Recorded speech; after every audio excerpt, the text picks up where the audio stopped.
Asalaamu calaykum waraxmatullaahi wabarakaatu. Waa Umu Najiib.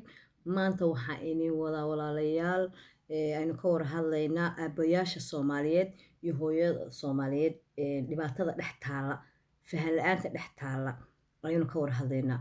Because aabba Soomaaliyeed oo macaan ayaa indhowooda dhan wuxuu ka dhex hadlayay baraha bulshada ayuu indhowooda dhan ka dhex hadlayay. Aabbahaasoo la soo xidhay oo hooyadii ay isqabeen intay soo xidhay kadibna ilaahay ka soo badbaadiyey. Xabsigaasoo ah xabsi fool xun oo naxdin leh. Gabadha laba ciyaal ay haysatay, labadii ciyaal markay haysatay oo ninka lagu soo dhashay, ninkan way isguursadeen. Markay isguursadeen ilaahay calfi sugdeeyey iyadoo uur leh ayuu baxay oo shaqo tago meel kale aaday, gobol kale aaday. Gobolka markuu aaday walaalayaal ayay gabadhii de shaydaan waa taqaaniin, shaydaan baa ka dhex shaqeeyey. Bila'aadankan waa lagugu soo dhiibayaa. bilaadan baa ka dhex shaqeeyey kadibna gabadhii inankii dacwad bay kusoo kiishay oo kusoo dhibaataysay. Ninkii waaran baa loo soo gooyey, waa loo yeedhay. dee qiso fool xun, laba caruura ay nin kale u dhashay ayay haysatay, isagana uur bay u lahayd oo laba mataane caloosha ugu jiray si uu sheegayay inanku. Marka maasha allah nin aad dee ilaahay subxaana watacaala ilaahay aaminsan oo diinta ku xidhan ayuu ahaa. Marka nin macaan buu ahaa siduu u hadlayay aan hadalkiisa ka dhadhansaday. Marka gabadhii labadii ciyaal ahaa midna waa 10 jir wiilka iyo gabadha, midna waa 9 jir. Arrin fool xun ayay tiri buu caruurta kula dhaqmay, ku sameeyey, maxkamad lagula tiigsaday, la xidhay barbare. Marka hooyooyinka Soomaaliyeed waxaan u sheegayaa hooyooyinka Soomaaliyeed oo Yurub kusoo jabay ama Mareykan kusoo jabay labay noqdeen oo u kala baxeen. Hooyo marwe ah oo gurigeedii iyo heerkeedii ku asturan oo wixii bannaanka looga baahan yahayna ninkii maamulayo. Hadday waxbarasho aadaysan intay waxbarashadii aado gurigeeda intay ku soo noqoto ilmaheedii iyo ninkeedii intay la saaxiibtay yaa maamulanaysa oo ninkeedii wax walba u diyaarinaysa. iyo waxay noqotay hooyo busto qoyo ninkeedii saartay yaa oo tiri haddaad hadashid eygaasaan dhahayaa qabo oo wuu ku qabanaya. yaa haddaad hadashid eygaasa ku qabanaya. Hadduu aamusana yaa dee bustaha dadan oo qoyan baa ku dadan oo wuu aamusan yahay. Yadii waa wiifisa wiiftay noqota. yaa xafiis walba yadaa taagan. yaa ciyaalkii yadaa daadihinaysa oo iskuulka geenaysa. yadii baa maxaan kaloo ku yidhahda adeegi doonaysa. yadii baa gurigii imanaysa oo digsigii dabka saaraysa markaasay telefoon dhegta kala saaraysa. mid iyadii oo kala ah bay la hadlaysaa oo iyadii matalaysa. markaasay barnaamijkii maanta dhan soo sameynaysay uga sheekaynaysa. digsigii baa bartii ku gubanaya. hooyadii marwada ahayd iyo aabbihii isku qanacsanaa oo aabbihiina bannaanka uga soo shaqaynayo. oo hadday hooyadii wax soo baranaysana hooyadii wax soo barato markay soo noqotona gurigeedii iyo ilmaheedii maamuliso gurigeedii iyo ilmaheedii maamuliso ayay saddexeeyo ku tahay oo rabta inay dumiso oo dhahaysa sida gabadhaa iyo inanka shaydaanku soo dhex galay iyagoo isku qanacsan oo isguursaday oo uur isu yeeshay. saddexeeyaa soo dhex galay, shaydaan baa ka dhex adeegay yaa oo gabadhan tusay. ninku waa nin aad u macaan. ninku wuxuu ku leeyahay sodohdiisu ammaan celinaya. wuxuu ku leeyahay xabsiga haddii yada la xukumi lahaa iyadu ma gasheen anaa geli lahaa.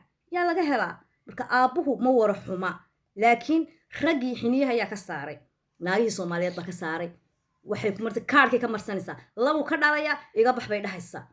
markaasay wareegaysaa. na caruurtanu ma agoon baa maxaad ula silci maxaad ula baabi'i. laba masalo aday kuu bannaan tahay. hooyo singal maadan inaad noqotid oo nin walba kaa soo horbaxayo gabadh walba kaa soo horbaxda ku caawiso oo aad is caawisid oo aad kartidaada isku maamushid. inaad caruurtan aabbahood bustaha qoyan ka dulqaadid oo aabba ku maamula oo aad andeecdid ina diinteena islaamkaad ku guursatay saaxiib ma tihid yaa kugu maamulo. yaa na hantidu waxay sheegtaa ma jirto. na gabdho yahow qurbo Mareykan haddaad joogtaan iyo Yurub haddaad joogtaanba raggii busta qoyan baad saarteene bustahan qoyan ka qaada. hooyada marwada oo macaan oo ninkeedu u adeegayo doqon handhikaabadaad u aragtaa. adigaagii wareegayey yaa oo ilmihii jiidayey yaa oo adeegii jiidayey oo telefoonka dhegta ku hayana mar waad isu aragtaa. teebaa qiimo badan. anugu hooyooyinka Soomaaliyeed baan ku jira. bal naagta qiimo badan dee ninkaa noo soo kala sheegi doona. waxaad garata soo maaha. haddii hadalkaygaasu sax yahayna dee waad ka soo hadlaysaan. hadduu hadalkaygaasu xun yahayna dee waad ka soo hadlaysaan. marka anigu waxaan jeclahay hooyo walba ninkan ilmaha ka dhalay waa nin Soomaaliyeed ونين إسلام ونين الشهادة إن بستها قيم كدلقاطو إن أديس مامل كأبنمو إن ترى هذا معها مش هو يوروب مش هو أمريكا إن ترى هذا معها أمريكا يوروب ولا تشوجا لكن محلو تشوجا وحلو تشوجا احترام مامو كلا دمبين أيلو تشوجا وحوي هدا ترى الشيلين كاسون كل حصار تمايا يا أما نين بهذا كساري ولا بدي حنيود بنسيبيا هدا ترى هدي wax ku dhiman ma jirto walaal macaan wax alaale wax ku dhiman ma jirto marka walaalayaal waxa aniga ila qurux badan aabahaas oo kale baa ragga ku jira ragga fiican raggu waa wada fiican yahay mid iyo dhifba xun ninkan dhifka xunna gabadhii guursatay waa muraayada qalbigeeda anu maanta ninkan guursado waa muraayada qalbigayga shalay baan guursaday muraayada marka loo isku daawado hadii shalmadii ka xun tahay aad hagoogti ka yara xun tahay oo aad bisaarada iyo dayac iska dareemaysid ninkaaguna saasa dayac uga muuqda hadduu ninka aad adigu dhalaalaysidna ninkaagu wuu dhalaalaya laakiin haddaad tiraado allah naagtaasi guri bay ku xidhan tahay ninkeedaa ka adag yaa adiguna way iftaa tahay la soco adiguna meel walba waa taagantahay wax may baran guri bay ku xidhan tahay guri bay taagantahay intaas la soo taagantahay yaa degnaagtan guri wax way soo baratay يا حتى أدوك بدأ صامرتي حتى ديارة صامرتي أدوك ماذا سوى تهريبين ديارتنا ماذا صارين نين كنا مسوى تهريبين شلا بيسكو أركن هذي دونان يوروب شلا يوروب بيسكو جورسدين وحلاقة يا بيني كام تعلن سنتهاي وحلاقة يا بيني ماشي ذا حكو بارتو واحد قرط صومها قف هدو حنوصاني أما دباتيسي وماشيس وهو يدو هتي حنوصان تهاي أبوه إنه أشقيا إن أو حلك هو ينما يحلك أبني ما بقى هذا